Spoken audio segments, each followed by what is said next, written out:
The World Video Game Hall of Fame celebrates not just the best games of all time, but those that are the most influential. These are games that really transcended how we play, how we learn, how we relate to one another. The World Video Game Hall of Fame is our way of honoring those games that have made history. Since the 1970s, video games have had a big impact on people. These are the games that really belong on the Mount Rushmore of video gaming. Here at The Strong, we not only preserve the actual games themselves, but game consoles, game formats, arcade games, and also design documents from the people who created the games that we love. Every game that makes it into the World Video Game Hall of Fame must meet 4 criteria: icon status, influence, longevity, and geographical reach. Is it recognizable? Do we remember it? Think the Waka Waka sound of Pac-Man or the mustachioed Mario figure. Games which have impacted the video game industry, popular culture, and society. With longevity, these are the games that have gone beyond just a single console generation or computer generation. These are the games that keep coming back again and again and continue to be enjoyed by people all over the world. Video games are a global phenomenon, so therefore it's important to recognize those games that transcend boundaries, that cross borders. And geographical reach is the criterion that really signals, hey, this game is more important than in just one local area. So when a game is inducted based on those criteria, it's really entering into a group of other games that are the most important games of all time.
The fans have voted, the judges have decided, and now we're ready to announce the newest inductees into the World Video Game Hall of Fame.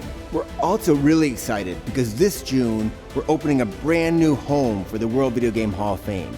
I'm standing in it right now, and it'll be a chance for people to come and experience not only why these games are so important, but how much fun they are, how we relate to one another, how they shape culture itself. We hope lots of people can come and visit us here at The Strong. And now, the World Video Game Hall of Fame, class of 2023.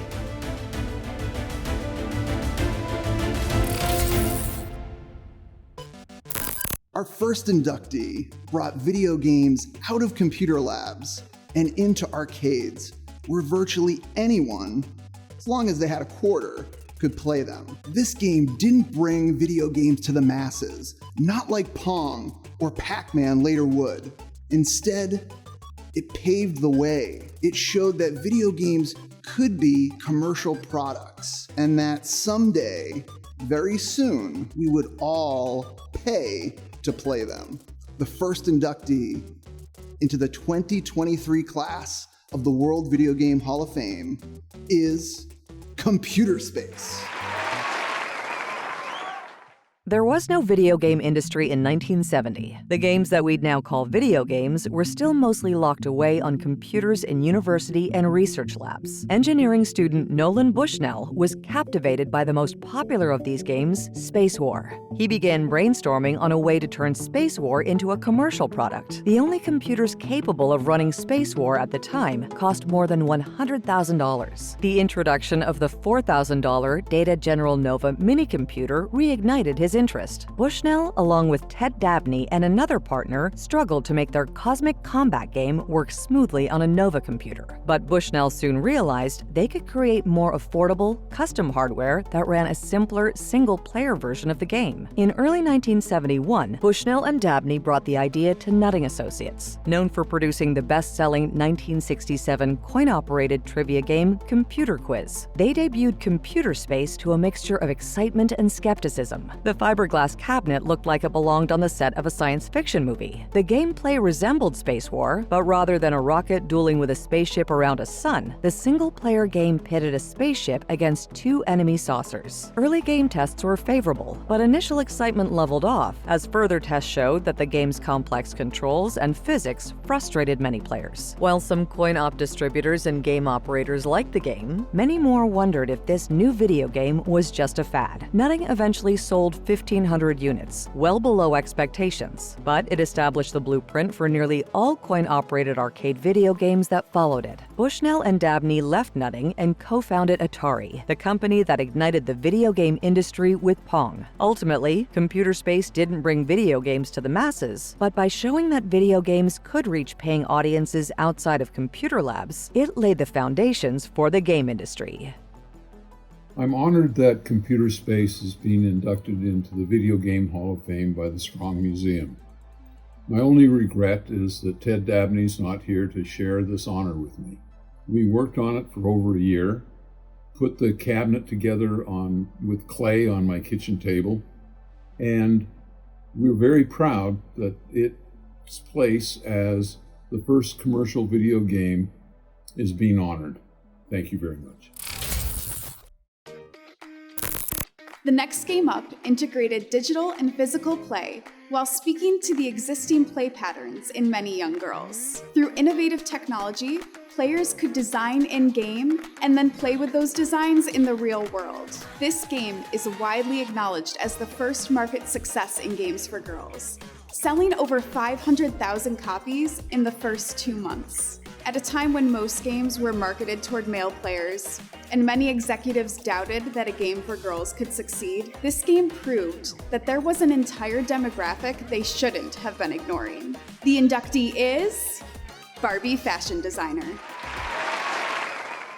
In 1996, at a time when most games were marketed toward male players, Barbie fashion designer proved that a game designed for girls could succeed. Widely acknowledged as the first market success in games for girls, in 2 months, the game sold over 500,000 copies, outselling contemporary market leaders, earning $120 million in the first year. Barbie fashion designer bridged the gap between the digital and the physical. Players used the software to design clothing for their Barbie dolls. Once designs were completed, they were printed at home on a paper-backed fabric. The game's design possibilities made it a creativity engine for fashioning and crafting. Girls loved it, and in the process gained better familiarity with computers' potential for designing both digital and physical things. The success of Barbie fashion designer came at a time when stores treated girl games with skepticism. Jessica Durchin, producer of the game, explained that when they first launched, no one knew where they could purchase the game and that girls would never buy it because girls don't play with technology.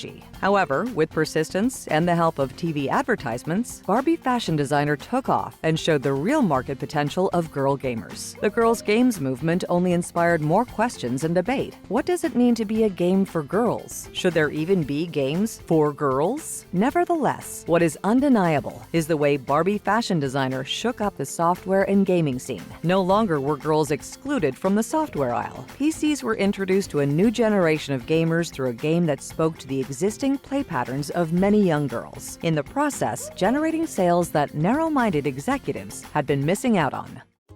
Hi everybody, I'm Chris Anthony Lansdowne and I was the voice for Barbie for Fashion Designer video game. and I am thrilled that they're going to induct this very game into the World Video Game Hall of Fame, and that is just so exciting. Congratulations to everyone who was a part of this project. I mean, that was a team of talented people. Thank you to Mattel for letting me be your Barbie, and thank you to the Strong Museum. So thank you all, and I know who wants to say thanks. Me, it's Barbie. You look very cool in your outfit. Thanks, Barbie. Hi, I'm Pamela Kelly, co-founder of Mattel Media and former VP of Global Marketing at Mattel.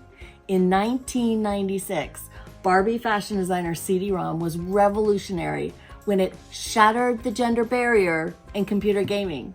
Players designed clothes, watched Barbie model their outfits in 3D, printed and made real clothes with the computer printer compatible fabric.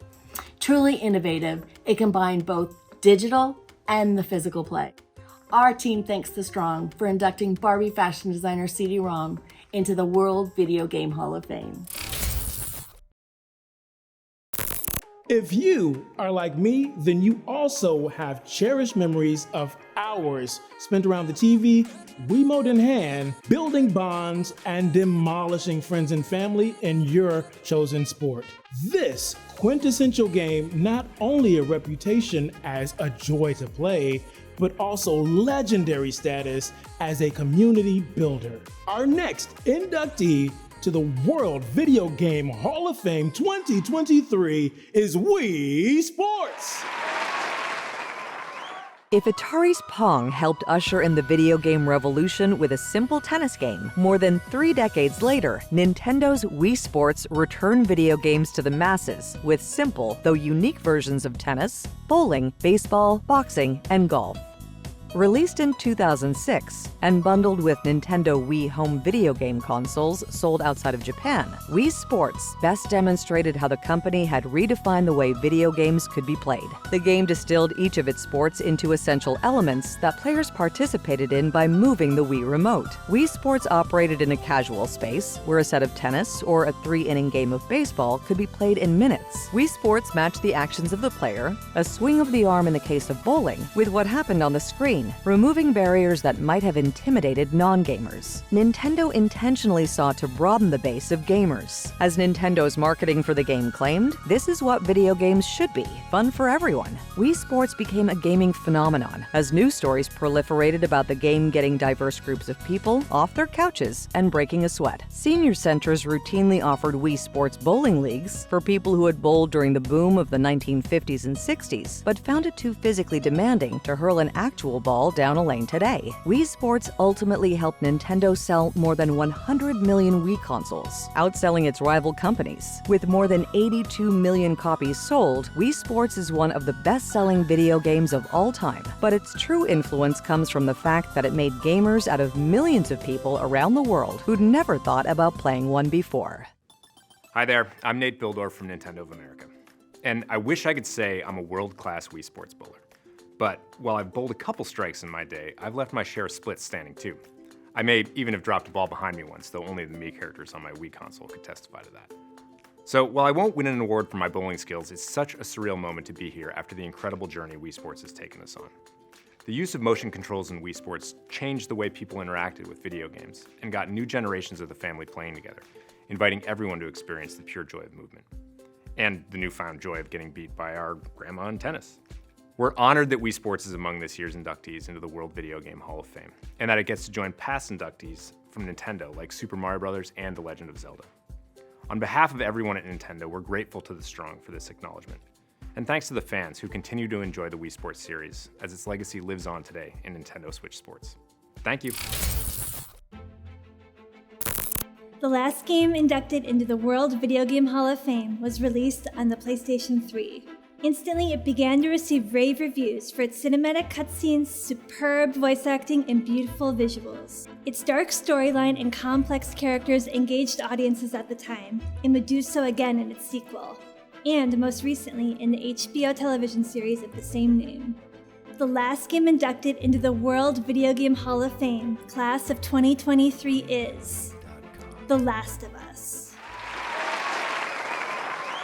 Post-apocalyptic settings and zombie enemies have cropped up in countless popular stories. In 2013, Naughty Dog's The Last of Us brought together motion capture technology, skilled voice acting, and layered storytelling to create a character-centered journey of survival that captivated players. The single-player story campaign quickly became its standout feature. Inspired by the BBC documentary series Planet Earth, the game's creative director, Neil Druckmann, imagined a cordyceps infection on a mass human scale. The opening sequence puts players into the first day of the spread. Players guide Joel and his daughter Sarah as they escape the swarms of infected, only to be confronted with human violence. The game jumps 20 years into a dystopian present where the infection still rages. Players continue to guide Joel toward a new objective: deliver a young Ellie Williams to a research center owned by the Fireflies militia group in the hopes of developing a cure. Ellie is the only known person to be immune to the devastating effects of the infection, despite being bitten. Battling surviving humans and hostile infected, players must make uncomfortable, character-driven decisions that confront grief, loss, and traditional ideas about heroism and empathy.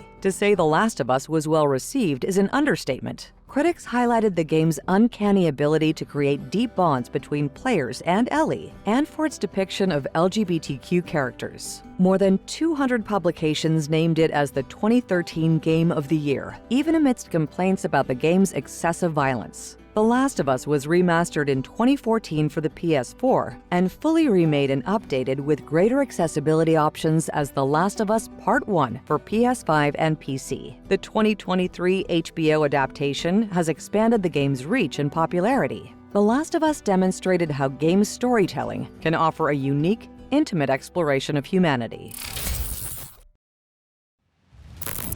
And there we are, the 4 new inductees into the World Video Game Hall of Fame: Computer Space, Barbie Fashion Designer, Wii Sports, and The Last of Us. We're thrilled to not only induct these games, but also to have them in a fabulous new home. So we hope you can come and visit us this summer here at The Strong.